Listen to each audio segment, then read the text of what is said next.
So what about choice then? We have Same thing. Yeah. Very good.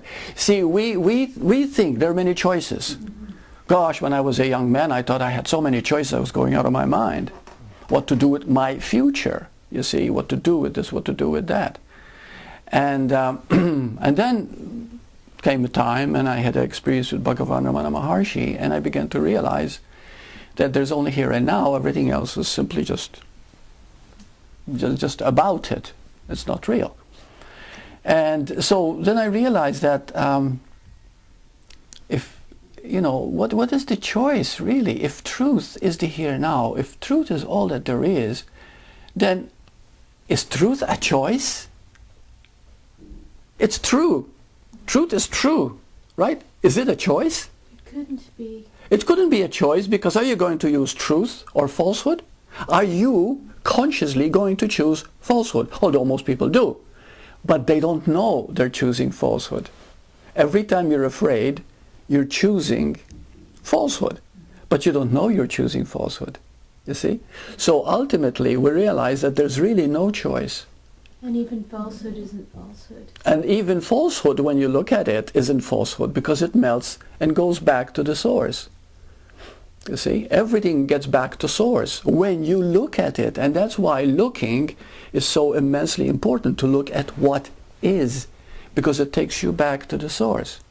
But ultimately, I'm not saying there is no choice to the average person. There is. Because they still think that there's a difference between thought and awareness. So they're always making choices. But ultimately, when you realize that presence is all that there is, awareness is all that there is, the true life is all that there is, what choice is there? You see? And then you might say, okay, I will choose truth now, not falsehood. Isn't that funny? I will choose truth now.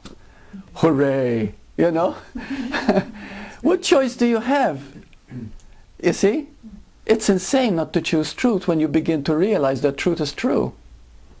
Because if you go against it, you're going against yourself. You're destroying your life when you begin to choose consciously what is false.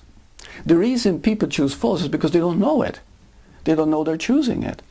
So ultimately you realize there's no choice. Just like love and fear. All the time we're choosing love or fear. You see? We can't help it. The choice is happening all the time, but we're not doing it consciously. But when we look at it, we really, all we want is love. We don't want fear. Who wants fear? You see? So consciously we say, I want love. But then when you look at it, you find it's redundant.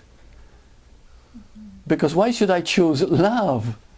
When love is what makes me happy, what makes me fulfilled, what makes me everything. Do I need to choose it?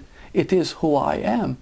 You see? And then you move it all the way. I am being lived by love.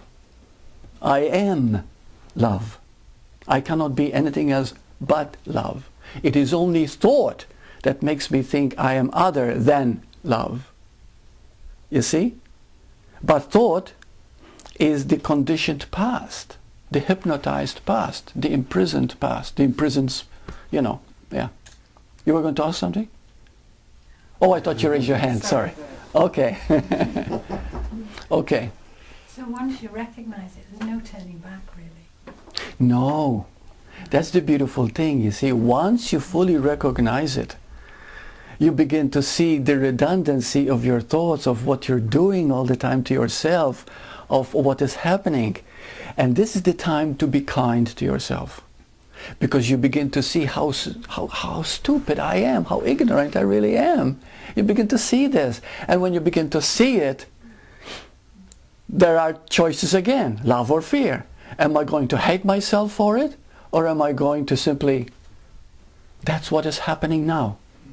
And so I go with, that's what is happening now. That becomes automatic acceptance, automatic love. And the moment I begin to accept the way I am, I begin to move forward. But I am not moving forward. The moving forward is being done by life. Because I am, at that moment, saying, I'm okay. And when I'm saying I'm okay, I'm in sync with the universe. I'm with the flow. I'm no longer going against the harmony of that which is. You see? And so when I move with it, it's taking me along. And then I say, oh, I'm beginning to see more. I'm beginning to understand more. But that understanding is not you doing it. It is coming from you, you see, allowing yourself to see what is.